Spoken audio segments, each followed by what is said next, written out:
a chamada selecionada leva o dinheiro. E agora, Esther Musnik é uma portuguesa judia com um percurso de vida invulgar. Uma mulher de causas que lutou sempre por aquilo em que acredita. Uma história de vida que vale a pena ser partilhada. O avô paterno, de origem ucraniana, veio para Portugal em 1913 para ser rabino da comunidade judaica. Anos depois, a família materna, oriunda da Polónia, escolheu Portugal para fugir às perseguições nazis aos judeus.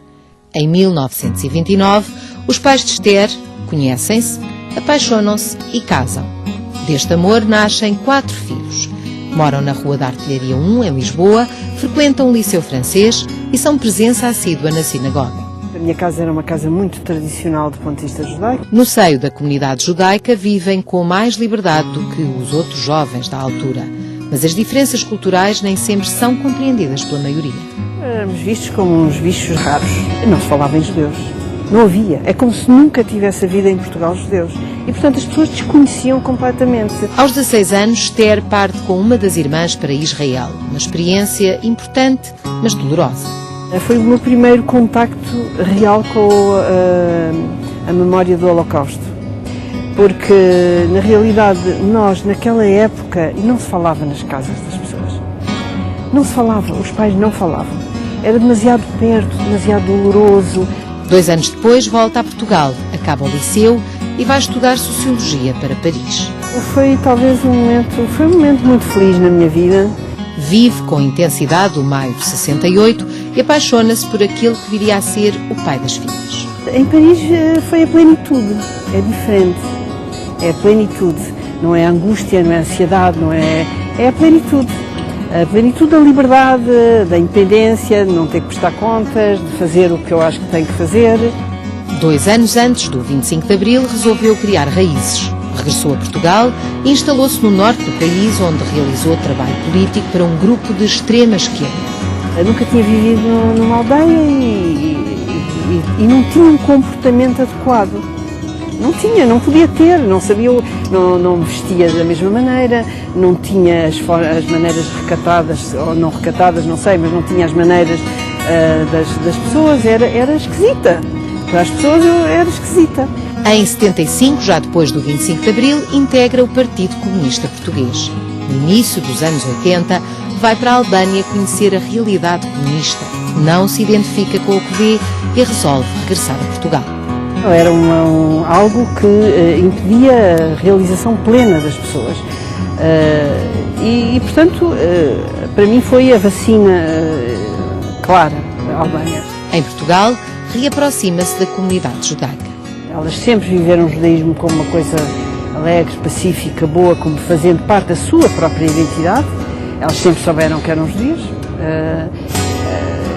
desde que nasceram, e, portanto, e por outro lado, sempre andaram em escolas não judaicas e sempre tiveram imensos amigos não judeus e, portanto, isso nunca foi conflito, foi sempre uma harmonia.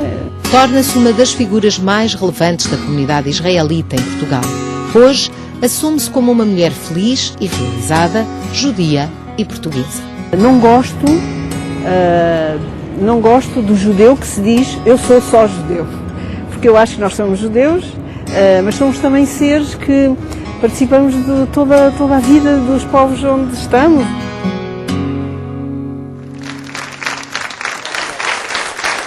Vamos perceber Esther Musnik.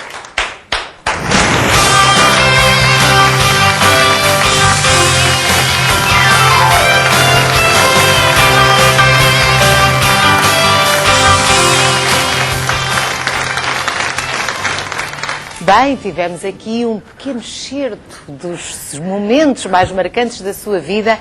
O que é isso de ser judia em Portugal? Como é que definiria essa sua circunstância?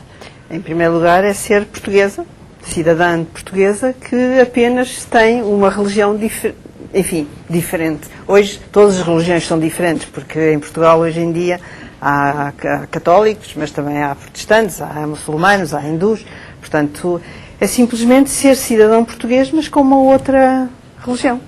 Mas, de qualquer modo, na história da sua família, tanto da parte da sua mãe como do seu pai, foram gerações atrás de si que sentiram a perseguição aos judeus. Portanto, isso tem um peso na sua história. Está a falar, fala dos meus pais, a perseguição não foi em Portugal. Até dos seus avós, não é? Não estou a dizer em Portugal, estou a dizer como pessoa, não é? Exato. Como essa... nomeadamente da minha família materna e paterna também, portanto, na Polónia e na Ucrânia, não é? Aí, de facto, sentia-se o antissemitismo ainda, portanto, muito forte. Aliás, foi a razão, nomeadamente do lado do meu avô materno, foi a razão pela qual vieram para Portugal. Quer dizer, no fundo não vinham para Portugal, iam para a América Latina, mas, portanto, depois aconteceu que ficaram aqui, a minha avó faleceu aqui e, portanto, ficaram aqui. Mas a realidade... Portanto, o antissemitismo, para nos esclarecermos, é a perseguição aos judeus, há pessoas que têm uma religião diferente da nossa, que têm uma religião diferente, não é? O antissemitismo, pois, as pessoas às vezes, é uma certa confusão entre antijudaísmo e antissemitismo, porque na realidade fala-se de antissemitismo quando a palavra em si só surge no século XIX e é um antijudaísmo de origem rássica, portanto é contra a raça, a pseudo-raça, porque obviamente que ser judeu não é uma raça, tal como ser muçulmano também não é uma raça, não é? Mas, portanto, o antissemitismo tem essa conotação, mas a palavra só surge, de facto, no século XIX, mas é uma versão, digamos, a versão moderna do antijudaísmo, que tinha mais um cariz religioso, era contra a religião judaica. Mas, de qualquer modo, a Esther teve no seu percurso e na história da sua família, foram e são judeus, mas atreveram-se também a quebrar normas, regras. O seu pai, por exemplo, estava prometido a uma pessoa que não era da raça judia, ou estou enganada? Não há raça da judia. Raça judia, desculpe, que não era judia. Não, meu pai estava prometido a uma jovem judia, mas depois chegou a minha mãe, viu a minha mãe e apaixonou-se por ela, portanto...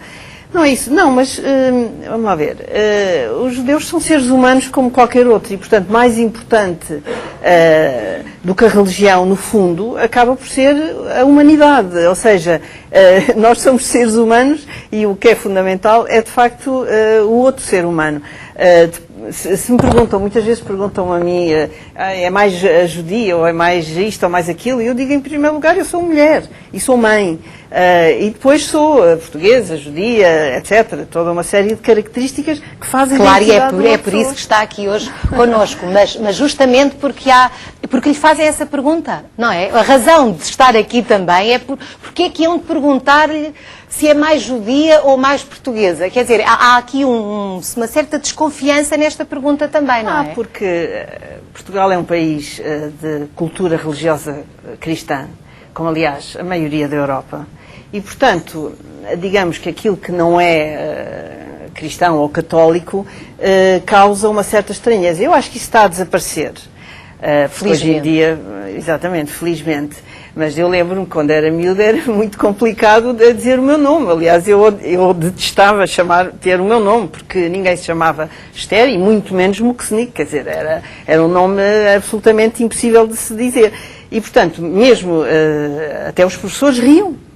Começavam a dizer o nome, depois começavam-se a rir. E, portanto, eu vivia aquilo como uma coisa muito difícil.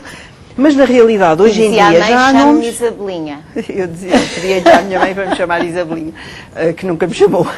Mas, enfim, na realidade, hoje em dia já há muita gente que tem nomes de diferentes origens, não é? Sobretudo com o fim das colónias. Começaram a vir pessoas de Moçambique, de Angola, daqui, daquela, portanto, com nomes diferentes. E, portanto, a diferença hoje já é muito mais aceite em Portugal.